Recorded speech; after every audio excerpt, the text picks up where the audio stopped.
దేవుని పరిశుద్ధ నామమునకు మహిమ కలుగును గాక. చేరువచ్చిన మీ అందరికీ మన ప్రభువు రక్షకుడైన యేసుక్రీస్తు శ్రేష్టమైన నామములో నా ప్రత్యేకమైన వందనాలు చేస్తున్నాను.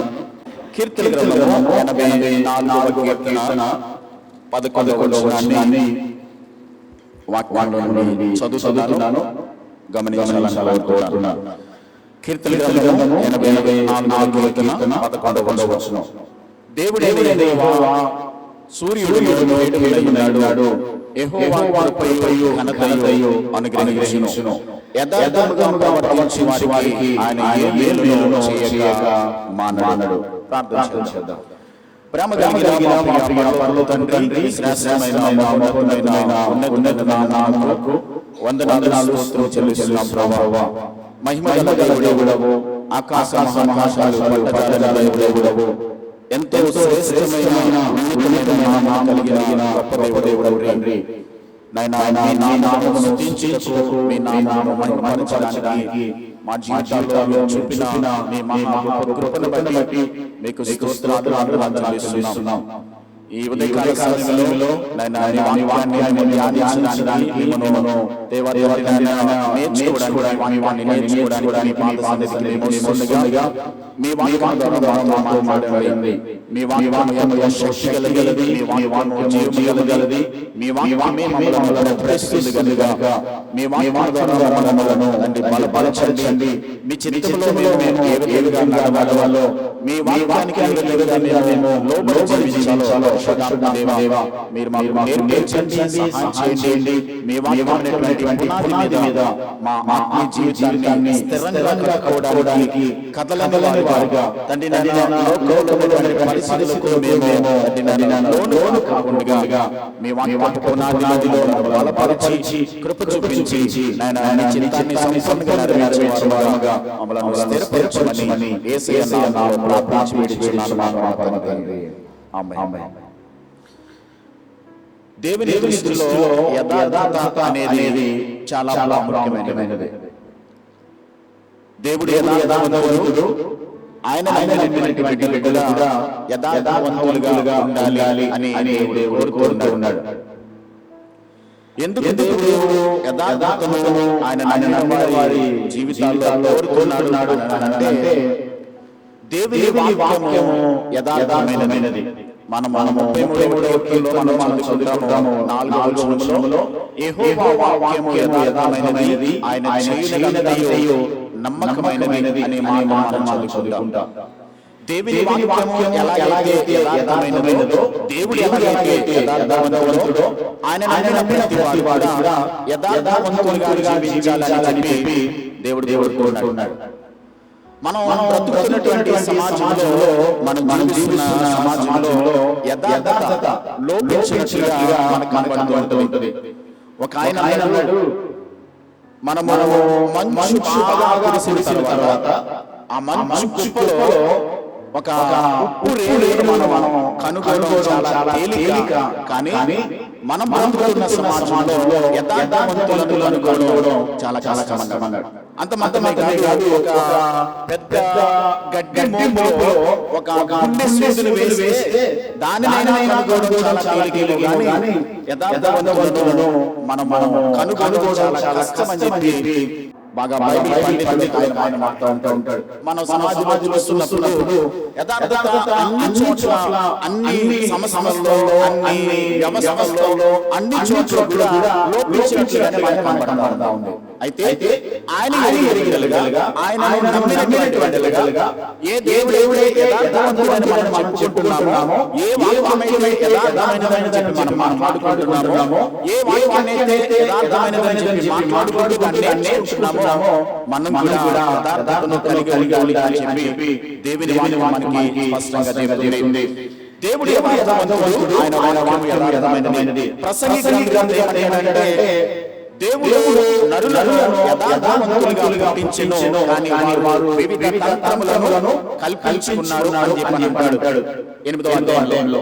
అంటే దేవుడు మనుషులను చేసినప్పుడు యథార్థవంతులుగానే పుట్టించాడు.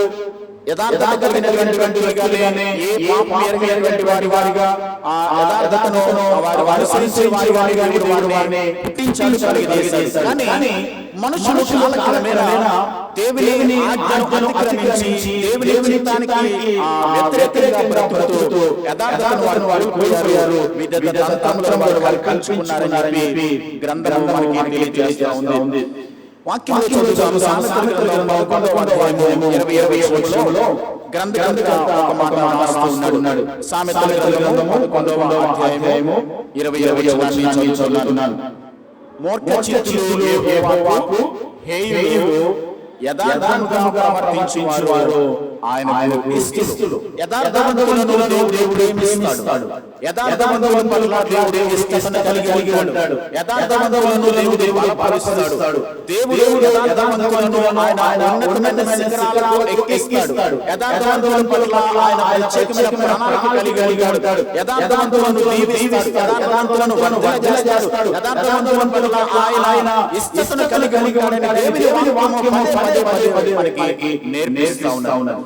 అయితే చాలా మంది మాట్లాడేటువంటి చాలా మంది నేను ప్రతి ఆదివారం చర్చికి వెళ్తా ఉన్నాను, ప్రతి దినము బైబిల్ చదువుతున్నాను, నేను ప్రతి వాక్యం చదువుతున్నాను, దేవుని యొక్క పరిచర్యలో ఎంతగా నేను సహాయపడుతున్నాను, నాకు వచ్చినటువంటి దానిలో నేను దశమభాగం చేస్తా ఉన్నాను. కానీ దేవుడు నన్ను ఆశీర్వదించలేదని చాలా మంది అడిగినప్పుడు నేను చెప్పే వారికి సమాధానం ఏంటంటే ఇవన్నీ కూడా దేవుని మీద నమ్మకం లేకపోయినా చేయొచ్చు, ఇవన్నీ కూడా దేవుని మీద విశ్వాసం లేకపోయినా చేయొచ్చు, ఇవన్నీ కూడా ఒక వ్యక్తి యథార్థత లేకపోయినా కూడా చేయొచ్చు. కానీ దేవుడు దేవుని బట్టి ఆశీర్వదిస్తాడంటే యథార్థతను బట్టి మాత్రమే ఆశీర్వదిస్తాడు.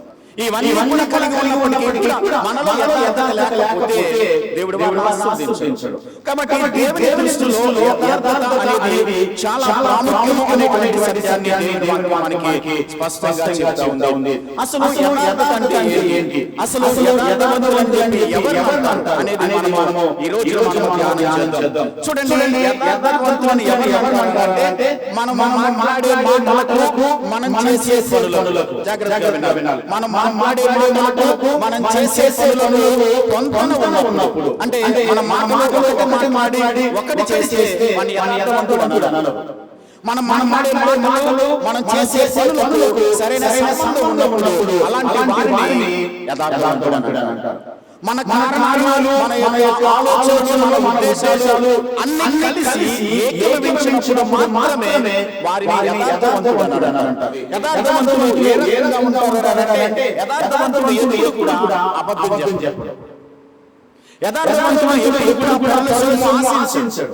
యథార్థవంతుడు ఎప్పుడు కూడా తనది కాని వస్తువును తన దగ్గర ఉంచుకోడు. ఒకవేళ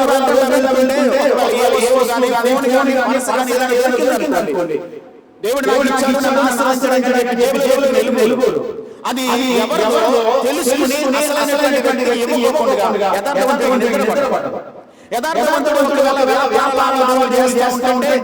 యథార్థవంతుడు డబ్బులు ఇచ్చేస్తే తనకి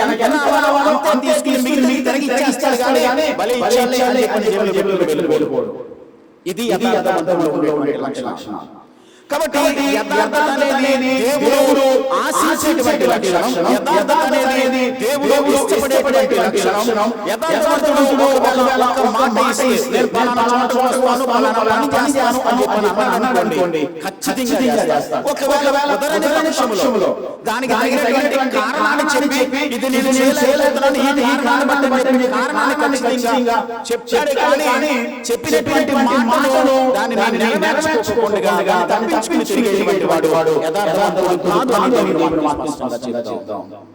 కాబట్టి యథార్థవంతులు ఇలాంటి లక్షణాలు కలిగి ఉంటారని దేవుని వాక్యం మనం చూస్తున్నాం.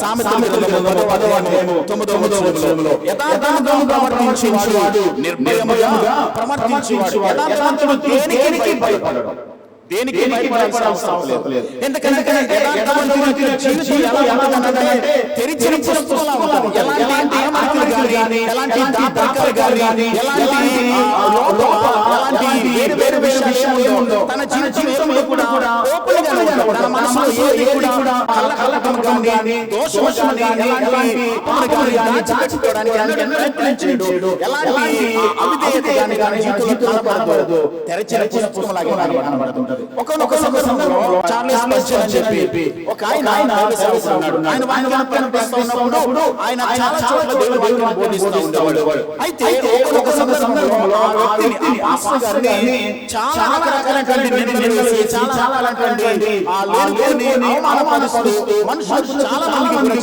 చెప్తూ వచ్చాడు. అప్పుడు ఆయన అడిగాడు, అయ్యా మీరు దైవ సేవకుడు కదా, మీ గురించి రకరకాలుగా వ్యక్తి మాట్లాడుతున్నాడు, మీ గురించి అందరికీ చెడ్డగా చెప్తున్నాడంటే ఆ చార్లెస్ స్పర్జన్ చెప్పిన మాట ఏంటంటే, నా జీవితంలో తెరచిన పుస్తకం లాంటిది, నా జీవితంలో ఎలాంటి అలమరలు లేవు, నా గురించి మనుషులందరికీ చెడ్డగా చెప్పుకున్న పర్వాలేదు, నా గురించి పేపర్లో పెద్ద అక్షరాలతో రాసిన పర్వాలేదు, లేకపోతే ఆకాశంలో పెద్ద పెద్ద అక్షరాలతో మనుషులందరూ చదువుకునేలా రాసుకున్నా నాకేం ప్రాబ్లం లేదు. ఎందుకంటే నాలో యథార్థత ఉంది. యథార్థవంతుడు దేనికి భయపడడు. యథార్థవంతుడు ఇక్కడ వాక్యంలో మనం చదువుకున్నాం. యథార్థవంతుడు నిర్భయంగా జీవిస్తాడు. యథార్థవంతుడు ధైర్యంగా జీవించగలుగుతాడు. యథార్థవంతుడు ఎప్పుడు కూడా ఏ పరిస్థితి కూడా భయపడడు. నిర్దిష్టంగా మాట్లాడాలంటే హైదరాబాద్ భాషలో బిందాస్గా ఉంటాడు, ధైర్యంగా ఉంటాడు. దేనికి భయపడాల్సిన అవసరం, ఎవరికి భయపడాల్సిన అవసరం. ఎందుకంటే సత్యం ఉంది కాబట్టి, అబద్ధం లేదు కాబట్టి, అతని జీవితం లేదు కాబట్టి యథార్థవంతుడు ఎప్పుడు కూడా ధైర్యంగా ఉండగలుగుతాడు. దాన్ని వాక్యం మనకి సెలవిస్తూ ఉంది. అయితే యథార్థవంతుడు ప్రపంచం ఏమన్నాడంటే, యథార్థవంతుడైనటువంటి వాడికి లాంగ్ మెమరీ అవసరం లేదంట. అంటే ఎక్కువ జ్ఞాపక శక్తి అవసరం లేదంట.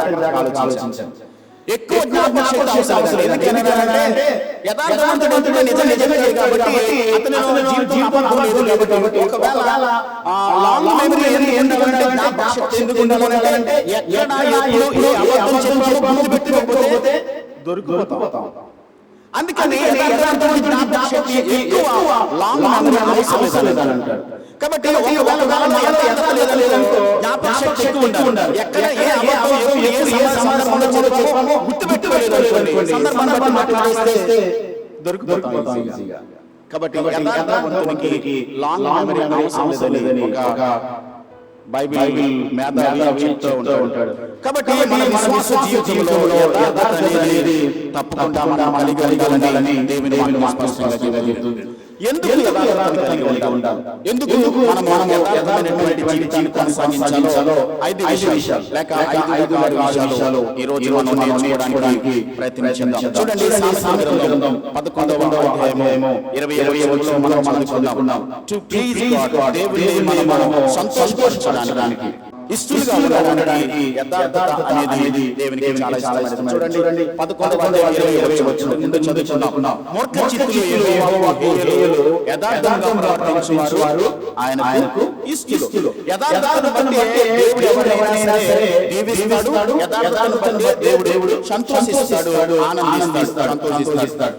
పాత నిబంధన గ్రంథంలో మనకి సమూయేలు కనబడతాడు.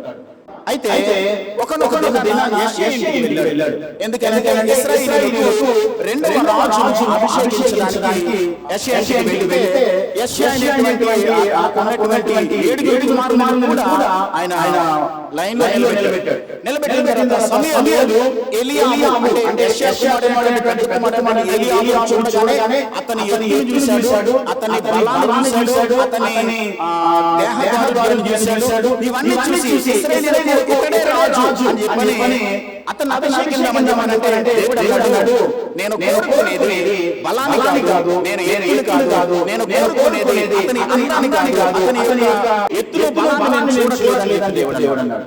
మీరు ఆలోచించండి ఒక్కసారి, ఎందుకు దేవుడు అలా మాట్లాడాడంటే అంతకు ముందే ఇశ్రాయేలీయులకు బాగా ఎత్తుగా ఉన్నటువంటి వ్యక్తిని, బాగా బలం కలిగినటువంటి వ్యక్తిని, బాగా యుద్ధం చేయగలిగిన ప్రావీణ్యం కలిగినటువంటి వ్యక్తిని ఎవరికి రాజుగా నియమించాడు దేవుడు? ఇశ్రాయేలీయులకు రాజుగా నియమించాడు. అతని పేరెవరు? సౌలు. అతడు కొంతకాలం దేవుని వాక్యాన్ని 2 సంవత్సరాలు పాలించాడు. తర్వాత అతను యథార్థతను విడిచిపెట్టేసి తనకు నచ్చిన మార్గంలో జీవించాడు. అలాంటి వ్యక్తిని మన సమూయేలు ఎలీయాబుని చేయడానికి వస్తే దేవుడు ఏమన్నాడు తెలుసా? నాకు ఎత్తు బలం అవసరం లేదు, ఇవేమీ అవసరం లేదు. ప్రాముఖ్యంగా ఏది కావాలి దేవునికి? యథార్థత కావాలి. యథార్థత. అందుకని నేను కోరుకున్నవాడు కాదు, నాకు ఒక వ్యక్తి ఉన్నాడు, ఆయన నాకు కావాలని దేవుడు దావీదును ఇశ్రాయేలు రెండవ రాజుగా చేశాడు. భారతదేశంలో ఈ ప్రజాస్వామ్యం తీసివేసి రాజుల పాలన మరణాలు వస్తే మనం ఎవరిని ఆలోచించండి. ఎలాంటి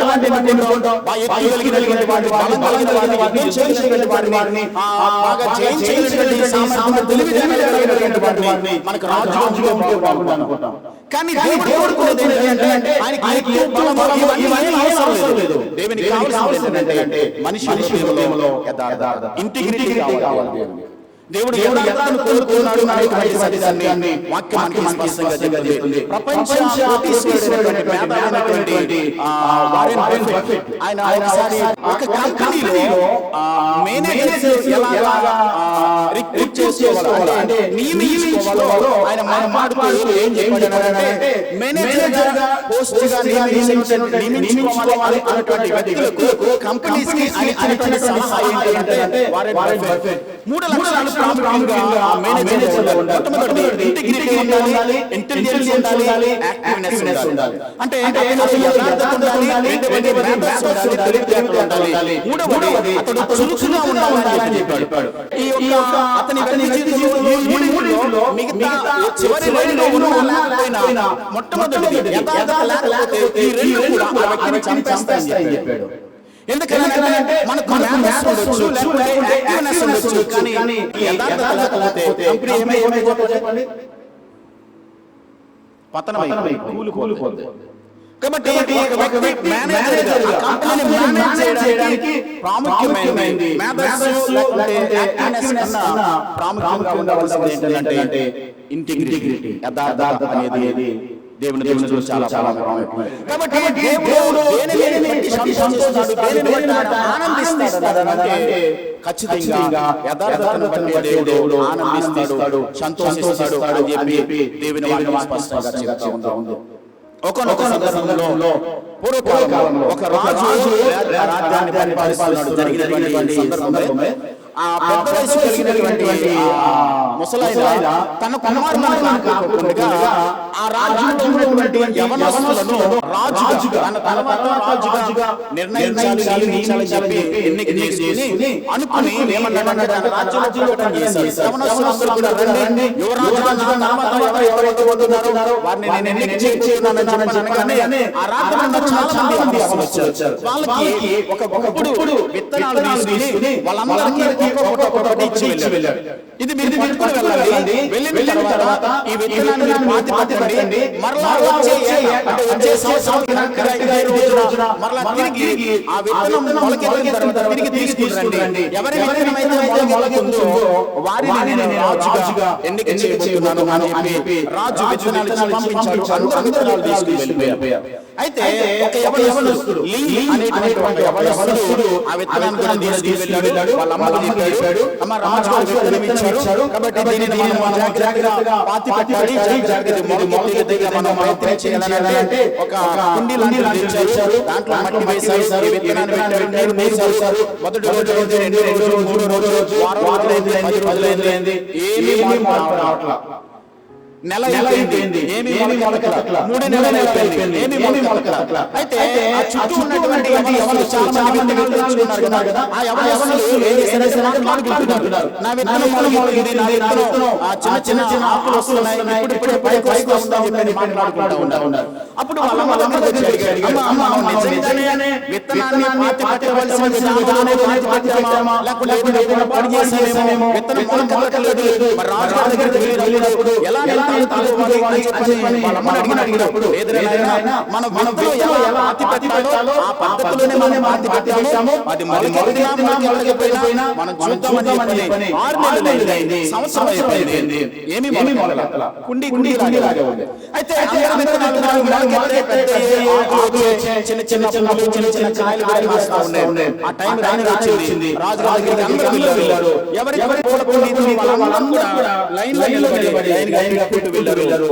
ఇతడు అన్నాడు, వాళ్ళ వెళ్ళి రాజుగారికి ఎలా చెప్పానంటే లేదురా నేను పట్టుకుని వెళ్ళు, మనం ఏం చేసాం అదే చెప్పని వాళ్ళ తల్లి చెప్పింది. వెళ్ళాడు పెట్టి అందరికంటే వెనక నిలబడ్డాడు. రాజు ప్రతి పూల కుండను చూసి వస్తూ ఉన్నాడు. అయితే చిన్న చెట్టు వచ్చేసరికి ఒక కుండీలో ఏమి కూడా మొక్కలు ఖాళీగా ఇది ఎవరు అన్నాడు. నాదే వచ్చాడు. ఇంకా ముందు అతను భుజం మీద వేసి అతడు చెప్తా ఉన్నాడు, ఈ లింగమైనటువంటి వ్యక్తి నా తర్వాత రాజు కాబోతున్నాడు అని ప్రకటించాడు. అప్పుడు వాళ్ళందరికీ చెప్పినటువంటి సత్యం ఏంటంటే, యవనస్తులారా మీరందరూ కూడా నేను మీకు ఇచ్చినటువంటి విత్తనాలను పట్టుకొని వెళ్ళి పాతి తీసుకుంటారని చెప్పానంటే మీరు నన్ను మోసం చేశారు. నేను ఇచ్చినటువంటి విత్తనాలు ఉడకబెట్టి ఇచ్చినటువంటి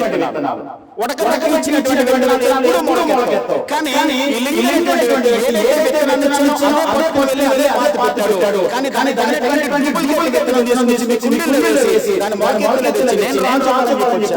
నాకు కావాల్సింది యథార్థవంతుడు మాత్రమే నా తర్వాత రాజుగాడని చెప్పి ఆ రాజు ప్రకటించాడు. చూడండి, ఒక రాజ్యానికి ఒక రాజు నియమించడానికి యథార్థత అంత ప్రాముఖ్యమైనటువంటి సర్వలోకాన్ని సృష్టించినటువంటి దేవుని పాటు యుగయుగాల తరతరాల దేవుని రాజ్యం మనం ఉండాలంటే యథార్థత అనేది చాలా ప్రాముఖ్యం.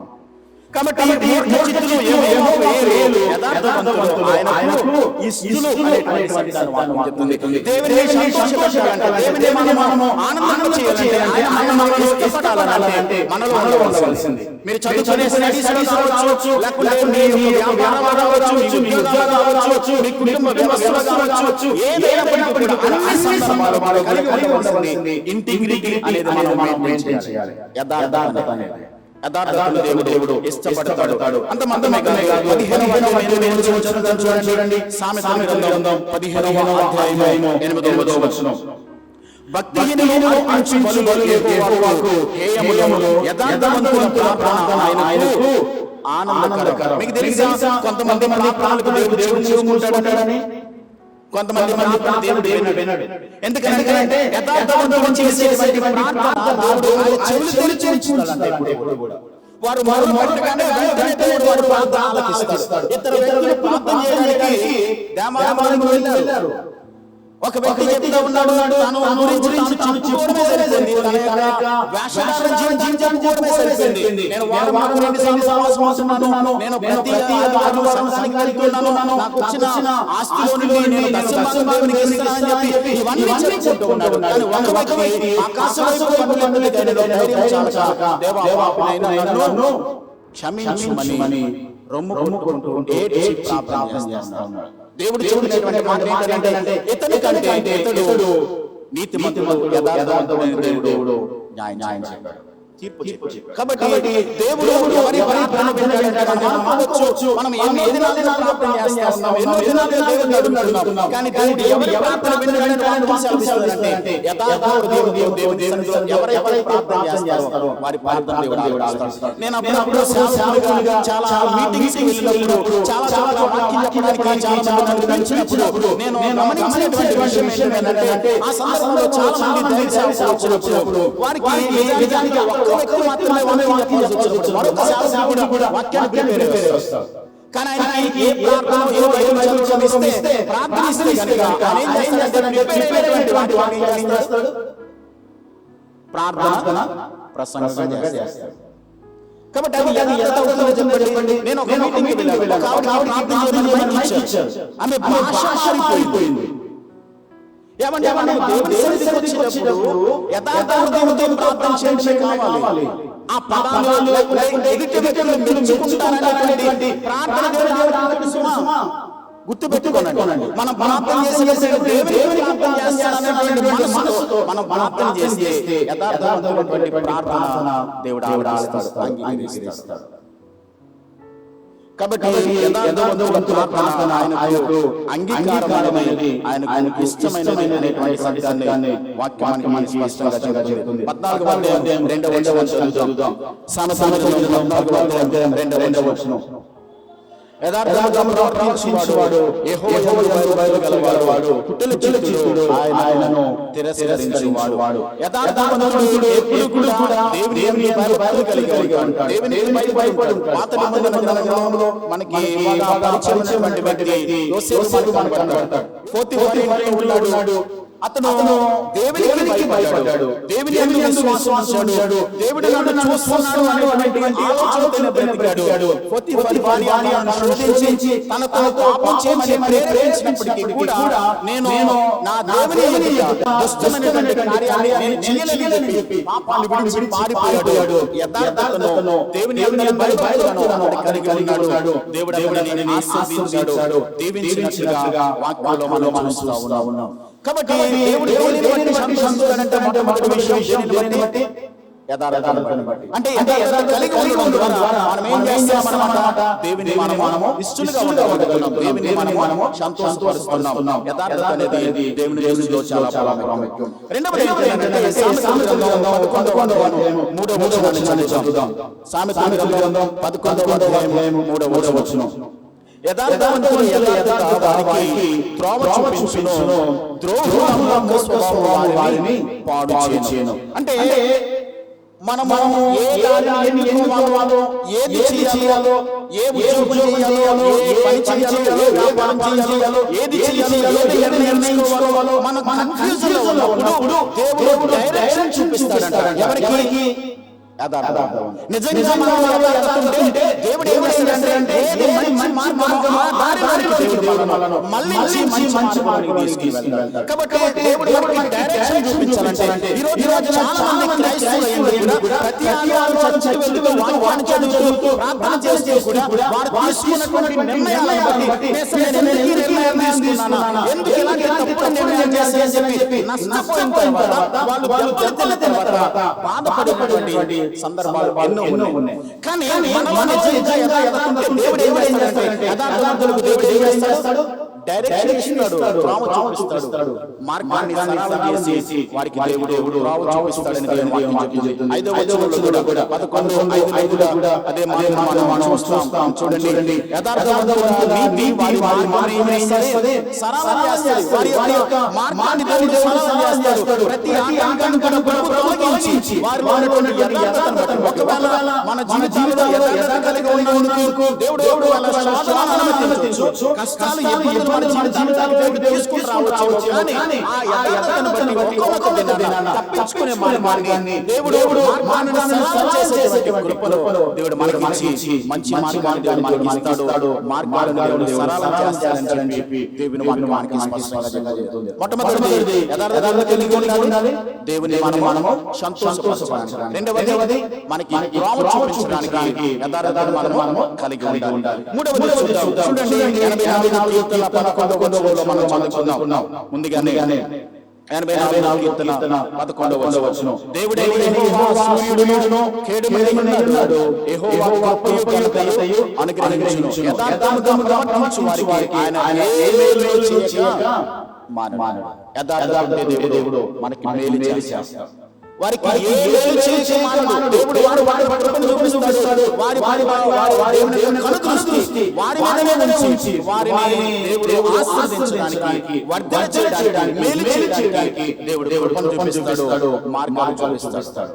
ఆయన మన మనసాన్ని మనకున్న ప్రతి కొరతను దేవుడు తీరుస్తాడు. ఎప్పుడైనా మనలో యథార్థత ఉన్నప్పుడు, మనం యథార్థంగా ప్రవర్తించినప్పుడు. మరొక మాట 112 కీర్తన 4వ వచనంలో దావీదు రాస్తూ ఉన్నాడు. 112 కీర్తన 4వ వచనం. 112 కీర్తన 4వ వచనం. యథార్థవంతులకు చీకటిలో ఏం కలుగుతుంది? వెలుగు పుడుతుంది. పరిస్థితులు మన చుట్టూ కూడా అన్ని కూడా మూసుకుపోయి ఇంకా ఏ ద్వారం కూడా తెరవబడనటువంటి పరిస్థితుల్లో మనలో నిజంగా యథార్థత ఉంటే చీకటిలో ఉన్నప్పటికీ కూడా ఎలాంటి క్లిష్టమైన పరిస్థితుల్లో ఉన్నప్పటికీ కూడా మనలో యథార్థత దేవుడు ఏం చేస్తాడంటే చీకటిలో వెలుగునైనా పుట్టిస్తాడు. యథార్థవంతుడు దేవుడు చీకటిలో వెలుగు పుట్టిస్తాడని దేవుని వాక్యం మనకి స్పష్టంగా చెబుతుంది. కాబట్టి మొట్టమొదటిది దేవుని మనము సంతోషపరచడానికి యథార్థత ఉండాలి. రెండవది దేవుడు మనకి త్రోవ చూపించాలంటే మనలో యథార్థత ఉండాలి. మూడవది దేవుడు మనకి మేలు చేయాలంటే మనకి ఏం చేయాలి? యథార్థతను కలిగి ఉండాలి. నాలుగవది చీకటిలో మనకి వెలుగును పుట్టించే దేవుడు సరళం చేయాలి అంటే మనలో ఏం కలిగి ఉండాలి? యథార్థతను మనము కలిగి ఉండాలి. ఇంకొక మాట మనం చదువుకుందాం. ఆదికాండము 20వ అధ్యాయము ఇక్కడ ఒక సందర్భం కనబడుతుంది. నిజంగా యథార్థత మనలో ఉంటే, నా మాట వినండి, నిజంగా యథార్థత మనలో ఉంటే దేవుడు ఏం చేస్తాడో తెలుసా? మనం పాపంలో పడిపోకుండా దేవుడు పంపిస్తాడు. ఇది చాలా అద్భుతమైన విషయం. మనం పాపంలో పడిపోకుండా మన చుట్టూ పాపం ఉన్నప్పటికీ కూడా మనలో నిజంగా యథార్థత ఉంటే ఆ పాపంలో పడిపోకుండా దేవుడు ఇస్తాడు. చూడండి, అబ్రహాము గెరారా ప్రాంతానికి వెళ్ళాడు. అబీమెలెకు రాజు పరిపాలిస్తూ ఉన్నాడు. నిజానికి అబ్రహాము శారా సగం నిజం చెప్పారు, సగం అబద్ధం చెప్పారు, సగం నిజం చెప్పారు. అయితే జరిగిన సందర్భం ఏంటంటే ఆనాటి పూర్వకాలంలో రాజులు గనుక ఒకవేళ అందమైన స్త్రీలను తీసుకువెళ్ళి అంతఃపురంలో పెట్టారంటే వారిని అనుభవిస్తారు. ఇలాంటి పరిస్థితి ఉన్నప్పుడు అబ్రహాము ఆ గెరారా ప్రాంతానికి వెళ్ళాడు. శారా చాలా అందమైనటువంటి సౌందర్యవంతురాలు. అలాంటి సందర్భంలో అబీమెలెకు రాజు తన భార్యను తీసుకుని వెళ్ళి ఏం చేశాడంటే తన అంతఃపురంలో పెట్టాడు. చూడండి, 5వ వచనం చదువుదాం. ఈమె నా చెల్లెలని అతడు చెప్పలేదా? మరియు ఆమె కూడా అతడు అన్నాడు, నేను చేతులతో ఏ దోషము చేయక యథార్థ హృదయముతో ఈ పని చేసినను. అందుకు దేవుడు అవును యథార్థ హృదయముతో నేను చేసేవని నేను మరియు నీవు నాకు విరోధంగా పాపం చేయచుండగా నేను నిన్ను ఏం చేశాను? ఎవరు అడ్డగించారు? దేవుడు అడ్డగించాడు. ఆ యథార్థవంతుడైనటువంటి అబీమెలెకు యథార్థవంతుడు కాబట్టి తన యథార్థతను బట్టి శారాతో పాపం చేయకుండా దేవుడే అతన్ని ఏం చేశాడు? అడ్డగించాడు. కాబట్టి నిజంగా మనలో యథార్థత ఉంటే, నిజంగా మనలో ఇంటిగ్రిటీ ఉంటే పాపంలో పడిపోకుండా మనం ఏం చేస్తాడు? తప్పిస్తాడు. కాబట్టి దేవుడు యథార్థవంతుల పట్ల దేవుడు ఇష్టతను కలిగాడు.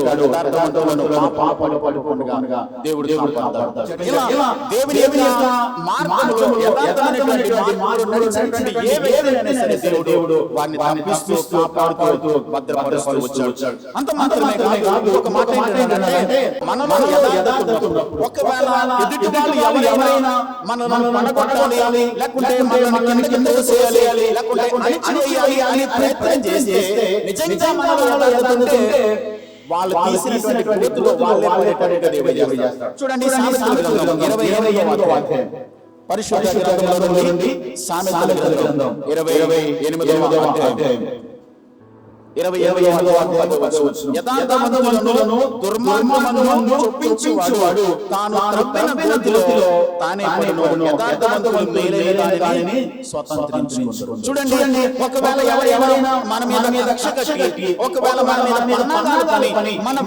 గోతులు తీసి మనల్ని తోసేయాలి, మనల్ని పడవేయాలి, మనల్ని అణిచివేయాలి, కిందకి వేయాలి ప్రయత్నం చేస్తూ ఉన్నట్లయితే నిజంగా మనలో ఇంటిగ్రిటీ ఉంటే, మనలో యథార్థత ఉంటే వాక్యం సెలవిస్తుంది ఎవరు తీసుకున్నదో వాళ్ళే పడేటట్టుగా దేవుడు చేస్తాడు. మనల్ని యథార్థతను బట్టి దేవుడు మనల్ని స్థిరపరుస్తాడు. యథార్థతను బట్టి దేవుడు మనల్ని మేలైన దానిని స్వతంత్రించుకోవడానికి, మంచి మార్గంలో నడవడానికి దేవుడు మనల్ని ప్రొటెక్ట్ చేస్తాడు, కాపుదలనిస్తాడు, భద్రపరుస్తాడు, మనల్ని తోసివేయడు, పడిపోకుండా జారిపోకుండా దేవుడు మనల్ని నిలబెడతాడు. మన మీద ఏ రాయినైనా వేయనివ్వండి, ఎంతమందినైనా సరే మన మీద దాడి చేయనివ్వండి, ఎంతమందినైనా సరే మన మీద శక్తి ఎన్ని పన్నాగాలైనా ఎన్ని ప్లాన్లైనా వేసుకోనివ్వండి, ఏది చేసినప్పటికీ కూడా నిజంగా మన యథార్థవంతులు దేవుని మనం సేవించే వారిగా యథార్థ హృదయంతో మనం కలిగి ఉన్నట్లయితే వాక్యం సెలవిస్తుంది దేవుడు మనల్ని పడిపోకుండా దేవుడు మనల్ని నిలబెడతాడు, దేవుడు మనల్ని భద్రపరుస్తాడు. కాబట్టి వాక్యం సెలవిస్తూ ఉంది యథార్థత అనేది దేవుని దృష్టిలో చాలా ప్రాముఖ్యమైన విషయమని దేవుని వాక్యాన్ని బట్టి నేను తెలియజేస్తున్నాను. 5 విషయాలు నేర్చుకోవాలి. మొదటిది దేవుని సంతోషపరచడానికి, రెండవది త్రోవ చూపించడానికి, మనకి మార్గం చూపించడానికి, దేవుడు మనకి మేలు చేయడానికి, నాలుగవది చీకటిలో వెలుగు పుట్టడానికి, ఐదవది పాపం చేయకుండా దేవుడు మనలను అడ్డగించడానికి, ఆరవది ఎవరైనా మనలను ప్రయత్నం చేస్తే దేవుడు మనలను నిలబెట్టడానికి యథార్థత కలిగి ఉండాలి. ఏడవది మనలో దేవుడు అంటే దేవుని యొక్క పరిచర్యలో దేవుడు మనల్ని బలపరచాలి. ఈ రోజు చాలా మంది ఏంటంటే దేవుడు నన్ను వాడుకోలేదు, దేవుడు తన పరిచర్యలో బలపరచలేదు అని చాలా మంది నన్ను అడుగుతున్నప్పుడు దేవుని వాక్యం ఏమి సెలవిస్తుందంటే చూడండి 2వ దినవృత్తాంతాల గ్రంథం 16వ అధ్యాయం 9వ వచనాన్ని చదువుదాం. తన యథార్థము గల వారిని బలపరచుటకై యెహోవా కనుదృష్టి లోకమంతటా సంచారం చేస్తూ ఉన్నది. ఎవరిలోనైతే యథార్థత ఉందో, ఈ రోజు చాలా మంది కూడా మనకి టాలెంట్ ఉండొచ్చు, లేకపోతే మనకి రకరకాలైనటువంటి పరిస్థితులు కలిగి ఉండొచ్చు. కానీ దేవుడు ఎవరిని వాడుకుంటాడంటే దేవుడు పరిచర్యలో బలపరిచి తన పని కొరకు నియమించుకుంటాడంటే యథార్థతలను మాత్రమే ఆయన నియమించుకుంటాడు, యథార్థతలను మాత్రమే ఆయన వాడుకుంటాడు, యథార్థతలను మాత్రమే ఆయన పని కొరకు ఆయన ప్రమోట్ చేస్తాడని సందేశాన్ని. కాబట్టి దేవుని దృష్టిలో యథార్థత అనేది చాలా ప్రాముఖ్యమైనది. యథార్థత అనేది దేవుని దృష్టిలో ఒకవేళ మనకి బైబిల్ ట్రైనింగ్ లేకపోయినా పర్వాలేదు, థియాలజికల్ స్టడీస్ మనకి అవగాహన లేకపోయినా పర్వాలేదు, కానీ నిజంగా మనలో ఇంటిగ్రిటీ ఉంటే దేవుడు తన సేవ కోసం వాడుకుంటాడు, తన సేవ కోసం బలపరుస్తాడు. అందుకనే తన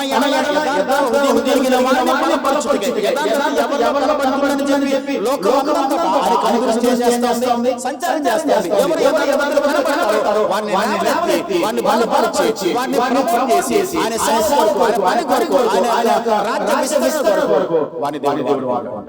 అదే మనం చూస్తా ఉన్నాం. కాబట్టి సౌలు తన యథార్థతను కోల్పోయాడు, యథార్థతను విడిచిపెట్టాడు, అతన్ని తొలగించి వేశాడు. మరొక రాజు దేవుడు రాజ్యానికి ఆయన నియమించుకున్నాడు, బలపరుచుకున్నాడు. ఒకనొక కంపెనీలో ఒక వ్యక్తిని నియమించుకోవడానికి ఇంటర్వ్యూ చేస్తూ ఉన్నారంట. సరే లోపలికి వచ్చాడు. లోపలికి వచ్చిన ఆ కంపెనీ మేనేజర్ ఏమన్నారంటే, నేను మా కంపెనీలో పెట్టుకోవాలంటే ప్రాముఖ్యంగా మేము రెండు విషయాలు ప్రాముఖ్యత ఇస్తాం. మొట్టమొదటిది క్లీన్లీనెస్, అంటే పరిశుభ్రంగా ఉండాలని చెప్పి మేము ఎప్పుడు ప్రాధాన్యత ఇస్తాం. కాబట్టి నువ్వు వచ్చేటప్పుడు గేట్ దగ్గర ఆ డోర్ మ్యాట్ నీ షూస్ బాగా రుద్ది వచ్చావంటే నేను గేట్ దగ్గర నా షూస్ డోర్ మ్యాట్ వచ్చాను అని చెప్పని అన్నాడంట. తర్వాత మేము మొట్టమొదటి క్లీన్లీనెస్, రెండవది ఇంటిగ్రిటీకి మేము ఎక్కువ ప్రాధాన్యత ఇస్తాం. కాబట్టి మా కంపెనీలో యథార్థవంతులు మా పని చేస్తారు. కాబట్టి మేము అసలు డోర్ లేదు, కాబట్టి నీలో యథార్థత లేదు, కాబట్టి నువ్వు బయటికి పోమని చెప్పారంట. ఒక కంపెనీలో ఒక వ్యక్తిని పెట్టుకోవడానికి యథార్థత అవసరమైతే దేవుని సేవ చేయడానికి యథార్థత అనేది ఎంత ప్రాముఖ్యమో ఆలోచించండి. యథార్థత లేకపోతే దేవుడు వారిని వాడుకున్నాడు అనే సత్యాన్ని వాక్యానికి స్పష్టంగా చెప్తుంది. కాబట్టి 7 విషయాలు మనం నేర్చుకున్నాం. యథార్థవంతులు దేవుని సంతోషపరుస్తారు, యథార్థవంతులకు దేవుడు ఏమి చేస్తాడు, త్రోవ చూపిస్తాడు, యథార్థవంతులకు దేవుడు ఏమి చేస్తాడు, ఏమి మానడు, యథార్థవంతులకు దేవుడు చీకటిలో వెలుగు పుట్టిస్తాడు, యథార్థవంతులు పాపంలో పోకుండా దేవుడు ఏమి చేస్తాడు, వారిని తప్పిస్తాడు. యథార్థవంతులు ఎవరైనా వాళ్ళని పడతోయాలని అనుకున్నట్లయితే మనలో యథార్థత ఉంటే మనం ఆయన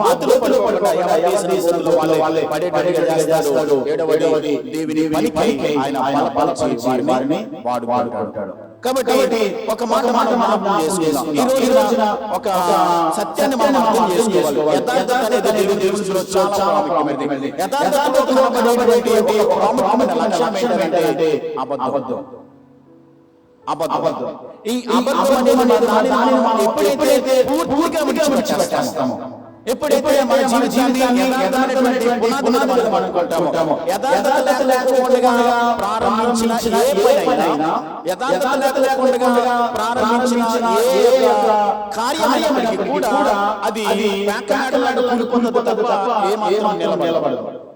కాబట్టి యథార్థత కలిగినటువంటి కట్టినటువంటి ఏ పనైనా, ప్రారంభించిన ఏ పనైనా సరే స్థిరంగా ఉంటుంది. చూడండి, అబద్ధం మీద మీరు ఏ పనైనా కట్టండి, అది ఎక్కడ కూడా నిలబడదు. మనకు ఒక సామెత ఉంటుంది, ఈ అబద్ధాలు సరే ఓ పెళ్లి చేయమంటారు. అబద్ధాలు పెళ్లి చేయండి, దైవ సేవకునిగా నేను వాక్యం చెప్తున్నాను, ఆ పెళ్లి నిలబడదు. నిలబడి ఆ కుటుంబంలో సమస్యలు ఉంటాయి. వారి జీవితాంతం కూడా వాళ్ళు ఎదుర్కొంటూ ఉంటారు. ఎందుకని అబద్ధంతో కట్టాం కాబట్టి అబద్ధం కట్టిన పెళ్లి కావచ్చు, ఏది నిలబడదు. యథార్థ హృదయంతో సత్యంతో చేయండి. వాళ్ళు ఎప్పుడు సంతోషంగా ఉంటారు, దీవెనకరంగా మేలుకరంగా ఉంటారు. కాబట్టి దేవుని దృష్టిలో చాలా ప్రాముఖ్యమైనది, ఇంపార్టెంట్ అనేది. దానిని మనం ప్రాక్టీస్ చేయడానికి ప్రయత్నం చేద్దాం. దేవుడు మనల్ని ఆశీర్వదించాలి, దీవించాలి అని దేవుడు కోరేది యథార్థతను బట్టి దేవుడు ఆశీర్వదిస్తాడు. యథార్థతను బట్టి దేవుడు దీవిస్తాడు. మనలో గొప్ప టాలెంట్ లేకపోవచ్చు, లేకుంటే గొప్ప మనలో విలువైన వాళ్ళు కావచ్చు, లేకుంటే వాడి వాడినట్టుగా ధనము లేకుంటే అవి లేకపోవచ్చు. కానీ దేవుడు ఇష్టపడతాడు. దేవుడు ఎవరిని ఆశీర్వదిస్తాడంటే ఇంటికి ఎవరైతే కలిగి ఉంటారో, ఆ యథార్థతను ఎవరైతే మెయింటైన్ చేస్తారో దేవుడు వాళ్ళని ఆశీర్వదిస్తాడు, దీవిస్తాడు. అలాంటి వారి పట్ల దేవుడు చూపించి బలపరచి ఉన్నతమైన స్థితిలో ఒక మాట చేస్తాను. ఏమంటే ముగించుకున్నాను, యథార్థత నిజంగా మనం కలిగి ఉంటే మనం ఎక్కడ ఉన్నప్పటికీ కూడా ఆయన చేపట్టుకొని లేవనెత్తుతాడు. ఖచ్చితంగా ఉన్నత స్థానంలోనే యథార్థవంతులను దేవుడు ఉంచుతాడు. ఖచ్చితంగా దేవుడు ఉంచుతాడు. మనం ఏ స్థాయిలో ఉన్నామో ఆ స్థాయిలో దేవుడు మనల్ని హెచ్చించాలి, దీవించాలి, ఉన్నత స్థాయికి మనల్ని అభివృద్ధి చేయాలంటే మనలో ఖచ్చితంగా ఇంటికి ఉండాలి. యథార్థాన్ని మనము మెయింటైన్ చేయాలి. అలా కలిగి ఉన్నట్లయితే దేవుడు తప్పకుండా మనల్ని ఆశీర్వదిస్తాడు. అలాంటి కృప దేవుడు మనకి ఇవ్వాలని ప్రార్థన చేద్దాం. తలలు కళ్ళు మూయండి, ప్రార్థన చేద్దాం. చెప్పబడిన వాక్యాన్ని జ్ఞాపకం చేసుకుని ఒక్క నిమిషం ప్రార్థన చేద్దాం. ఎవరికి వాళ్ళు వ్యక్తిగతంగా మనమే హృదయ పరిశీలన చేసుకుందాం. నిజంగా మనము యథార్థతను కలిగి ఉన్నామా, యథార్థతను మెయింటైన్ చేస్తూ ఉన్నామా, లేకుంటే కొంతకాలం కొంతకాలం యథార్థతను విడిచిపెట్టేసి బ్రతుకుతున్నామేమో ఒకసారి మనమే పరీక్ష చేసుకుని పరిశీలించుకుని ప్రభు సన్నిధిలో పశ్చాత్తాపడదాం. ప్రభువా, యథార్థతను కలిగి ఉండడానికి నాకు సహాయం చేయండి. నా విశ్వాస జీవితంలో, నా జీవితంలో ప్రతి విషయంలో కూడా యవనస్తులైతే నా స్టడీస్ లో ప్రభువా యథార్థంగానే చదవడానికి, నా ఎగ్జామ్స్ యథార్థంగానే రాయడానికి నాకు సహాయం చేయండి. లేకుంటే మనం చేసే పనుల్లో, వ్యాపారాల్లో, అన్ని విషయాల్లో కూడా దేవుడే మనకి సహాయంగా ఉండి యథార్థ దేవుడు చేయాలని ప్రభు సన్నిధిలో ప్రార్థన చేద్దాం.